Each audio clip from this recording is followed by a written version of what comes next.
for me, the big things are, does special ed funding continue to flow? Does Title I funding continue to flow? Hey, I want the testing and I want the research and the identification of best practices, but that's kind of, you know, secondary to the funding continuing to flow. So, and I don't care, does the Small Business Administration manage the $1 trillion of student debt?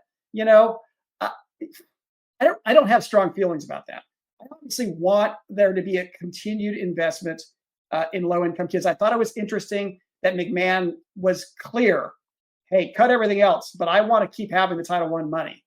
Um, so the question I have for, my favorite wonk here is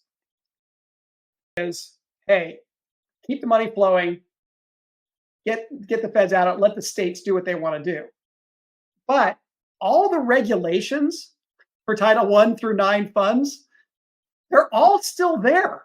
So as far as I can tell, they're all obligated to adhere to those regs. And even if the feds decide not to enforce those things, any court would happily say, you can't spend money in a way that's not consistent with these federal regs.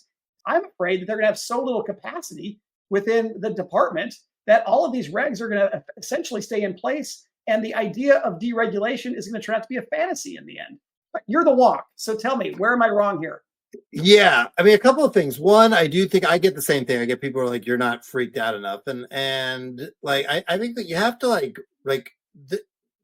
what we're talking about in education for the most part, these are policy questions. I'm not a fan of moving student loans to Small Business Administration, but like you want to move them to the Department of Treasury, that didn't seem like a crazy idea to me. I don't think we should move HH or IDEA special ed to HHS. Yeah. But like I think, in fact, I think we should probably move Head Start from HHS to education. But like those are policy questions. The short answer to your question is waivers. I think they're gonna in part because they seem to really like executive authority and want to push it as far as they can. That waivers are a way to get around some of those regulations and so forth, give flexibility. I think Trump would really like the spectacle of these governors having to come and ask for the flexibility, and then you have some kind of a deal that seems to really appeal to his idea of how we should do government. And so that's what I would pay attention to, because I don't think there's 218 votes or 60, let alone 51 in the Senate to really undo a lot of this stuff. And so they'll just be looking for other ways to do it. So that's what I would pay attention to. And I do think you're raising a really important point. There is a sort of shoot, aim, load kind of quality to this. Yeah. And they've like gotten rid of a lot of the people they would have needed to do this in a more orderly, serious way.